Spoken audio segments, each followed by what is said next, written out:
Hello friends, welcome to AH times. Friends, మన యొక్క AP రాష్ట్ర వ్యాప్తంగా 10వ తరగతి విద్యార్థులు ఎవరైతే ఉన్నారో వీరందరికీ సంబంధించి రిజల్ట్స్ అంటే 10వ తరగతి పరీక్షా ఫలితాలు అనేది విడుదలకు సంబంధించి మనకు ఏపీ ఎస్ఎస్సి బోర్డు నుండి ఒక అప్డేట్ అయితే వచ్చింది. డేట్ కూడా ఫిక్స్ చేసేసారు. ఎప్పుడు మనకి రిజల్ట్స్ వస్తాయి, మన దానికి సంబంధించిన పూర్తి వివరాలు తెలియజేస్తాను. ఈ వీడియో నచ్చినట్లయితే లైక్ చేసుకొని ఛానల్ కూడా ఫాలో అవుతానండి. అలాగే తెలియని వారు ఎవరైతే మీ ఫ్రెండ్స్ ఉంటారో వాళ్ళకు కూడా షేర్ చేసి తెలియపరచండి.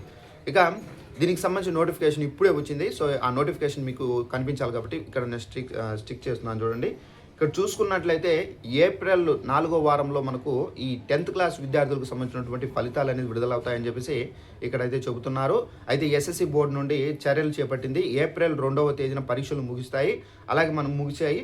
ఇక్కడ మనకు జవాబు పత్రాల మూల్యాంకనము 6 నుండి 15వ తేదీ వరకు అయితే మనకు జరుగుతుంది. అంటే రీవాల్యుయేషన్ అని చెప్పేసి ఉంటుంది కదా, అంటే మనకు సరిగ్గా మనం పర్ఫెక్ట్గా రాసి కూడా మన యొక్క మార్కులు తగ్గుతాయేమని చెప్పేసి ఒక ఐడియా ఉంటే మళ్ళీ మీరు రీవాల్యుయేషన్ పెట్టుకుంటే మళ్ళీ దానికి సంబంధించి మళ్ళీ రీవాల్యుయేషన్ ద్వారా మీ మార్కులు అనేది పెరుగుతాయి. 6 నుండి 15వ తేదీ వరకు అయితే ఇది జరుగుతుంది. అనంతరం ఓఎంఆర్ స్కానింగ్ అయితే ఉంటుంది. ఆన్సర్ షీట్లు తేడాలు ఉంటే కనుక వెరిఫికేషన్కు జిల్లాలకు సంప్రదించాల్సి అయితే ఉంటుంది. వాల్యుయేషన్ పత్రాల ర్యాండమ్ చెకప్ అనంతరం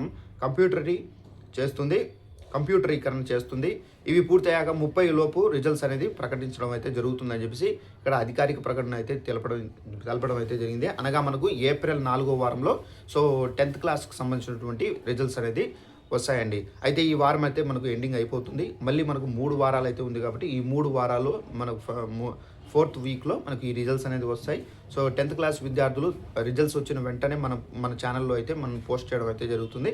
తప్పనిసరిగా మీరు ఒకవేళ రిజల్ట్స్ కోసం వెయిట్ చేస్తుంటే కనుక తప్పనిసరిగా మన ఛానల్ ఫాలో అవుతానండి. వచ్చిన వెంటనే మీకు అయితే పోస్ట్ చేయడం అయితే జరుగుతుంది. ఎలా చెక్ చేసుకోవాలి ఏంటనేది ప్రాసెస్ కూడా మీకు ఎక్స్ప్లెయిన్ చేస్తాను. ఈ వీడియో నచ్చినట్లయితే లైక్ చేసుకుని ఫాలో అవుతానండి. Thanks for watching this video. All the best.